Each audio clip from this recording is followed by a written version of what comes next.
I feel like it's been so long since I've done a video that's just a review about one book. One would think that that would be easier, but it does feel like more pressure for some reason. But no, there's not really any pressure because we're just gonna have a nice little chat about The Friend by Sigrid Nunez. Hi, my name is Sarah Freshly and welcome back to Freshly Read Books.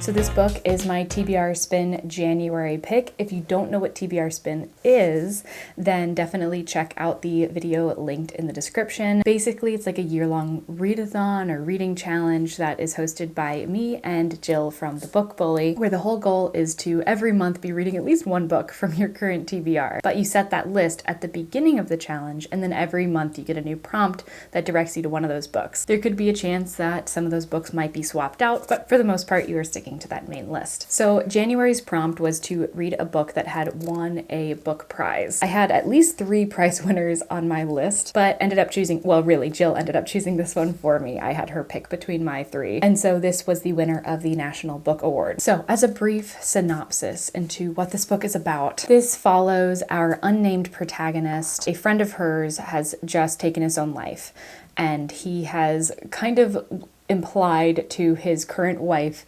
that the best person to take his very large dog, his Great Dane, whose name is Apollo. Love that he has a name and our protagonist doesn't. But he said that she could take Apollo, despite the fact that she's really more into like cats, and also her apartment building doesn't allow for dogs. Or pets in general, I think. So this puts her in kind of a tough situation. But of course, underlying all of this is her grief for her lifelong friend. And I think grief is really the key word here for this entire book.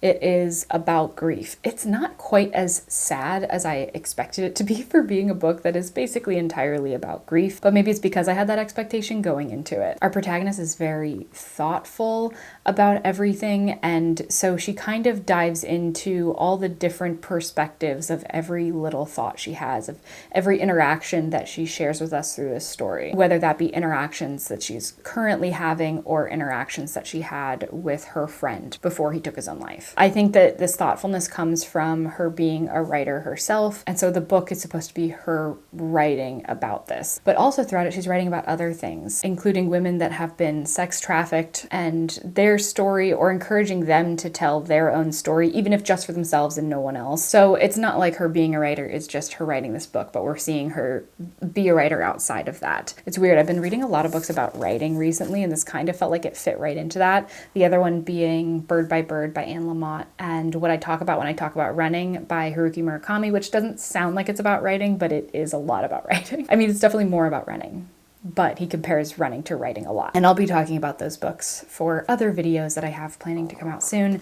But I thought that this book kind of like fit right in, even though this is the one novel of the 3 of those. It still talks so much about writing and what that process is like. One interesting thing that it brings up about writing is like how our protagonist feels like when she writes about something, it's almost replacing that memory of the thing. Like the description of whatever she writes replaces what she was writing about. And she compares it to photos from a vacation.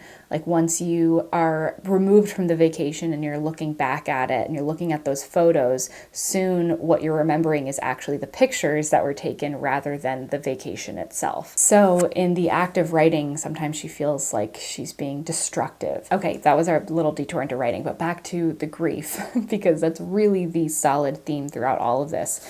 Because not only is she grieving, but she ends up taking on this dog who is also grieving his owner, his best friend, and he has no idea where that person is. He just knows that he hasn't come back in quite some time. And the dog is quite literally grieving and doesn't even like the protagonist initially. After spending some time with her, he does start to come around, and they do build a bit of a friendship. But I think that both of them are carrying around grief for this person that is no longer there, and they kind of share in that. And despite the fact that in this tiny little apartment she has, she's kind of multiplied the amount of grief that lives there, by having it be together, then it does lessen it, and it does make each party feel better, her and the dog. It also, of course, gives her a reason to care about something, to get outside. She needs to go for walks with this dog because she lives in a very small apartment and he is a very large dog, so she has to go out for walks really frequently. So it is healing in a way for her. I think that there is also a bit of complexity to the grief because the person that she is mourning is not necessarily like all a good person. I do think it's realistic in that way. Like a person is never all good or all bad. And he definitely exemplifies this because while he was obviously a friend to her, he was sometimes absent in her life for long periods of time. And he's a bit of like a womanizer, I would say. Throughout his life, he was married 3 times and he cheated on, I think, all of them, and many times. And it's interesting how our protagonist has a different relationship with each of the wives, which you just know as wife 1, wife 2, and wife 3. Wife 1 was the protagonist's friend. Wife 2 absolutely couldn't stand the protagonist, hated that he was friends with another woman.